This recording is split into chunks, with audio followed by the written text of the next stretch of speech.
বান্দা তুই যদি ফজরের নামাজ না পড়স আমি কিচ্ছু বলবো না। তুই ঘুম থেকে উঠার আগে সকাল বেলার সেই পেটের ক্ষুধা নিবারণের নাস্তা আমি রাজ্জাক রিজিক ব্যবস্থা করে দিব। আমি আমার যা দায়িত্ব সব পালন করব। তুই নামাজ পড়লেও করব, না পড়লেও করব। আমি দিলেই তোর খাওয়া, আমি দিলেই খাবারটা রান্না হয়, আমি দিলেই খাবারটা হাতে উঠে, আমি শক্তি দিলেই তো মুখে যায়, আমি ডুব গিলার ক্ষমতা দিলেই তো তুই ডুব গিলতে পারিস। ওই খাবারটা পেটে গিয়ে আমি আল্লাহ হজম করাইলে তো হজম হয়, না হয়তো বদ হজম হয়ে সারা দিনের কান্না হয়ে যায়। আমি আল্লাহ স্রষ্টা হিসেবে যা করার সব করব।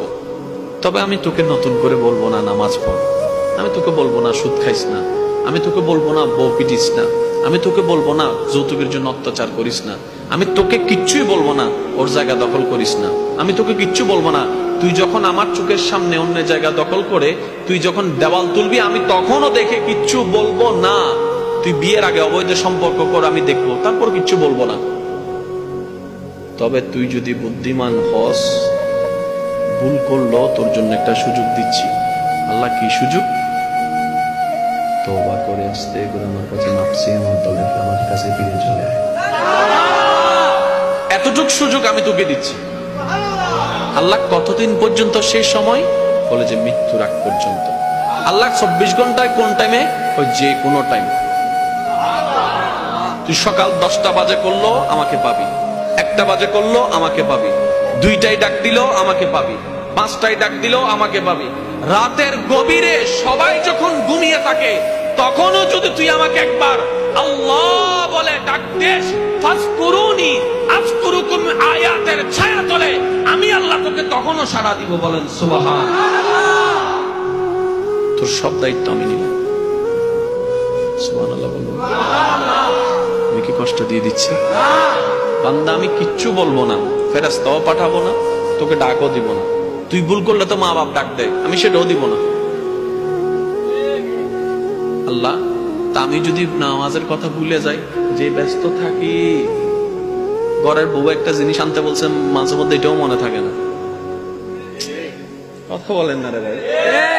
মাঝে মধ্যে ঘর থেকে যে একটা ওষুধ আনতে বলে কাজের ব্যস্ততার চাপে ওই ওষুধের নামটাও মনে থাকে না, ফেলে চলে আসি ঘরে, পরে গিয়ে আবার আফসোস করতে হয়।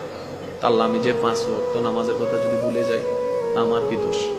রব বলে যাচ্ছে যা, নামাজের টাইম যেহেতু তুই সবসময় মনে রাখতে পারবি না, আমি নবীর মাধ্যমে মুয়াজ্জিনকে একটা দায়িত্ব দিয়ে দিলাম, 5 ওয়াক্তে 5 বার আজান দিয়ে তোকে স্মরণ করে দিল। ঠেকা তোদের, কিন্তু স্মরণ করাই দিচ্ছি আমি আল্লাহ। এবার আল্লাহ তাআলা মুয়াজ্জিনকে বলে, মুয়াজ্জিন আমার বান্দা তুই ডাকলে জীবনও আসবে না, আমার বান্দাটারে তুই যদি ডাকস জীবন আসবে না। ডাইরেক্ট খবর দে তোর বক দিন না আর ডাহত গিলে আমার বান্দা বলতে পারে। আমার বান্দা যেহেতু এভাবে বলবে, একটা কাজ কর, আমার বান্দাকে আমার নামটাকে স্মরণ করে দে। আল্লাহু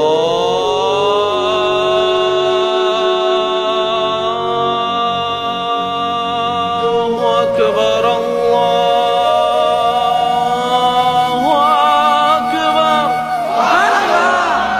আমার বান্দার আমার নাম স্মরণ করাই দে। সুবহানাল্লাহ বলেন।